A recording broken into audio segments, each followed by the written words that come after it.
안녕하세요, 리바이버입니다. 1000만원 이하 혹은 500만원 내외의 첫 중고차, 특히 아반떼와 같은 준준형을 생각하고 있다면 아반떼 HD를 추천합니다. 지금 보이는 사진은 2020년 초에 어느 회사의 주차장입니다. 보시면 아반떼 HD 세대와 i30 1대 그리고 IG 1대가 있습니다. 하지만 자동차를 좀 아시는 분들은 사실 여기에는 아반떼 HD가 3대가 아니라 4대라는 것을 아실 것 같습니다. 왜냐? i30 1세대와 아반떼 HD의 서스펜션 구조는 동일하기 때문입니다. 실제로 프론트 서스펜션과 리어 서스펜션 모두 동일한 구성을 가지고 있습니다. 아반떼 HD에서 MD로 넘어갈 때부터 리어 서스펜션은 토션빔 타입으로 바뀌었고, 동일하게 i30도 2세대로 넘어가면서 토션빔 타입을 쓰게 되었죠. 물론 2세대로 넘어감과 동시에 유럽형의 경우에는 1세대와 동일한 멀티링크를 사용했다는 차이가 있습니다. 그렇다면 왜 어떻게 5대 중에 4대가 완전히 동일한 프레임을 갖춘 차가 나란히 있을 수 있었던 것일까요? 그것은 이 차가 명차로 불릴 만큼 잘 만들어졌기 때문이죠. 적어도 그 당시에는 장고장 하나 없이 오일류와 소모성 부품만 교환해주면 되는 그러한 차량으로 명성이 나 있던 시절, 그 시절의 차량이 그랜저 TG 그리고 아반떼 HD와 같은 차량들이 만들어졌던 시기라 생각됩니다. 자, 그럼 어떻게 아반떼 HD가 왜 여전히 지금까지도 장고장 없이 잘 굴러다니고 있을까요?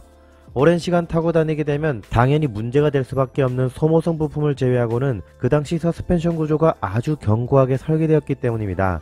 1세대만 하더라도 우물정자형 프론트 서브 프레임이 적용되었고, 2세대로 들어가면서 이렇게 앞쪽이 완전히 잘라져 버린 형태가 된 것이죠.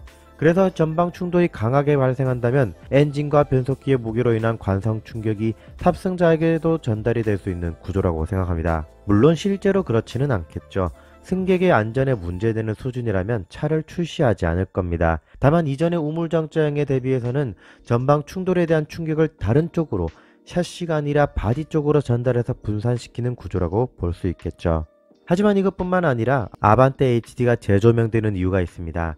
그 이유는 3세대 플랫폼이 다시금 이 우물정자형으로 환원, 즉 다시 돌아갔기 때문입니다. 1세대에서 2세대로 넘어갈 당시 이렇게 큰 변화는 아마도 무게가 줄어드는 효과를 가져왔을 거라고 생각합니다. 물론 앞쪽에 충격을 받아들이는 부분이 사라짐에 따라서 다른 바디 쪽의 강성을 보강하기 위해 고장력 스틸을 사용하거나 핫프레스 포밍과 같은, 즉 같은 재질을 사용하더라도 공법을 통해서 강도를 증가시키고 또한 바디의 설계적인 부분을 개선해 왔다고 볼 수 있겠죠. 하지만 이제는 많은 부분에서 경량화를 이끌어내었고, 다시 이렇게 우물정자형으로 돌아온 데에는 그럴 만한 이유가 있을 것이라고 생각됩니다. 그런 부분에서 과거 아반떼 HD가 물론 그 당시 시절의 차와 현재의 차량을 비교해 본다면 차량의 크기가 지금의 아반떼보다는 조금은 더 작고 무게가 무거울 수는 있겠지만 강성, 탑승자를 지켜주는 안전에 있어서는 2세대 플랫폼인 아반떼 MD보다는 오히려 더 견고했을지 모른다는 생각이 들었습니다. 물론 단순히 이 서브프레임과 서스펜션만 가지고 비교적 안전하다 혹은 아니다를 판단할 수는 없습니다. 왜냐하면 차량의 안전을 결정짓는 요소는 서브프레임 하나가 아니기 때문이죠. 이번 영상을 통해서 말씀드리고 싶었던 것은 그 시절의 플랫폼을 적용한 아반떼 HD는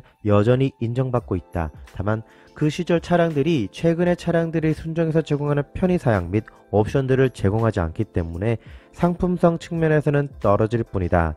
차량의 기본기가 따져본다면 정말 잘 만들어진 차다라고 할 수 있겠습니다. 지금 중고차를 생각하고 계신 분들, 특히 준중형급을 생각하고 계신 분들은 예산을 500만원 내외로 잡으신다고 하면 아반떼 HD를 적극 추천드립니다. 다만 앞서 말씀드린 바와 같이 편의 장비와 같은 부분에서는 부족함을 느낄 수밖에 없다는 것을 알고 계셔야 할 것 같고요. 신차 시장은 공유차의 확대와 대중교통의 편의성의 증대됨에 따라 수요는 조금씩 떨어지게 됩니다. 하지만 중고차 시장은 계속해서 상승하고 있으며 특히 작년에는 중고차가 해외로 팔리는 경우가 많았다고 해요. 지금 이렇게 좋은 중고차들이 해외로 팔려나가고 있으면서 대한민국 차들의 품질 또한 인정을 받고 있습니다. 다만 이렇게 과거의 명차들이 해외로 판매가 되는 사례가 많다면 혹시나 중고차를 생각하시는 분들은 지금 바로 선점하지 않으면 나중엔 사고 싶어도 못 살 수도 있는 때가 오지 않을까 생각됩니다. 그래서 아반떼 HD 그리고 i30 1세대는 지금 중고차를 생각하고 계시는 분들께는 정말 굉장히 추천하고 싶은 차량이라고 할 수 있겠습니다. 이상으로 영상을 마치고요. 저는 리바이버였습니다.